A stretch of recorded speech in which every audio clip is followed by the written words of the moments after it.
Halo, bertemu kembali dengan Gosip Turah.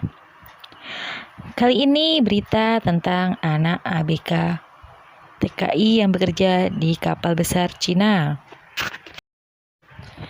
Berita tersebut berasal dari berita di Korea tentang tenaga kerja Indonesia atau ABK yang bekerja di kapal milik Cina.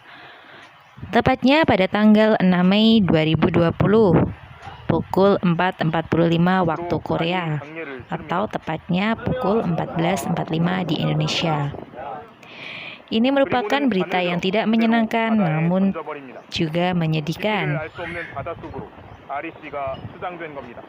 Berita ini disampaikan dari channel TV MBC di Korea yang judulnya Eksklusif Kerja 1 Hari 16 Jam dan kalau sakit dibuang di pantai.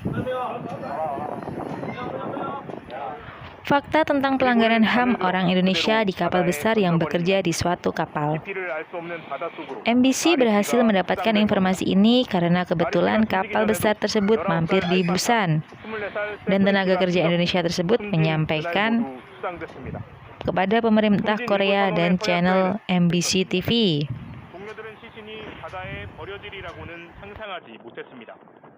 Tidak, Ibu.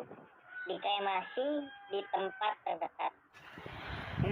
Dalam video itu disebutkan MBC mendapatkan rekaman setelah kapal tersebut kebetulan tengah bersandar di pelabuhan Busan. Berdasarkan terjemahan yang disampaikan oleh Hansol, orang-orang Indonesia itu meminta bantuan kepada pemerintah Korea Selatan dan media setempat. Pada awalnya pihak televisi tidak bisa mempercayai rekaman tersebut, apalagi ketika hendak dilakukan pemeriksaan, kapal itu justru sudah kembali berlayar. Dalam terjemahannya dipaparkan Hansol, pihak televisi menyatakan dibutuhkan adanya penyelidikan internasional untuk memastikan kabar itu. Dalam berita, video itu disebutkan bertanggal 30 Maret di Samudra Pasifik bagian barat, di mana terdapat sebuah kotak dibungkus kain merah. Berdasarkan terjemahan dari Hansol, kotak yang ditempatkan di geladak kapal adalah berisi ABK bernama Ari, pria yang berusia sekitar 24 tahun, merupakan TKI asal Indonesia. Disebutkan bahwa dia sudah bekerja lebih dari 1 tahun dan meninggal. Di video juga tampak seorang kru menguncang dupa dan menaburkan cairan sebagai bentuk upacara pemakaman di sana. Setelah melakukan upacara tersebut, jenazah kemudian dibuang ke tengah laut. Dan Mas Ari menghilang di tempat yang kita tidak tahu kedalamannya, kata Hansol menirukan pembawa suara. Dalam video tersebut, sebelum Ari meninggal sudah ada Al-Fatah yang disebut berusia 19 tahun dan Sepri 24 tahun, di mana mereka juga dibuang ke laut ketika meninggal. Setelah itu, MBC menayangkan surat pernyataan yang ditandatangani oleh para ABK, di mana terdapat bagian penanganan jika mereka wafat. Dalam bagian yang ditandai warna oranye, terdapat kesepakatan jika sampai terjadi musibah dan wafat, maka jenazahnya dikremasi. Nantinya proses kremasi itu akan dilaksanakan ketika kapal bersandar di suatu tempat. Dengan catatan abunya akan dipulangkan ke Indonesia.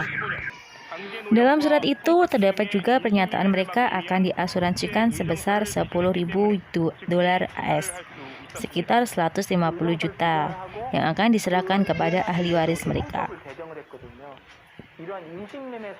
Setelahnya, Hansol juga mengartikan bagian selanjutnya di mana ada yang bersaksi tempat kerja mereka cukup buruk dan terjadi eksploitasi tenaga kerja.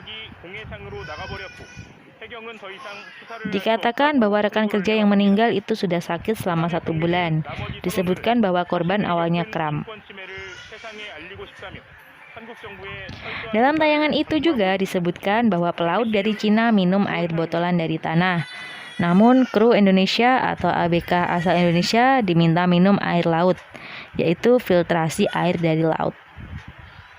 Seorang pelaut yang bersaksi mengungkapkan dia merasa pusing karena tidak bisa meminum air laut dan mengaku seperti ada dahak yang keluar dari tenggorokan.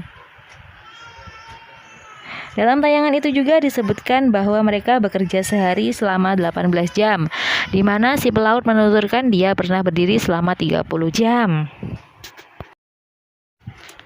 Penyiar memaparkan bahwa setiap staf kapal bekerja di lingkungan yang mirip dengan perbudakan. Selama bekerja di sana, selama sekitar 13 bulan, 5 kru kapal itu menerima gaji sekitar 190.000 won atau sekitar 1,7 juta. Kejadian tersebut juga mendapatkan tanggapan dari Ibu Susi Puji Astuti.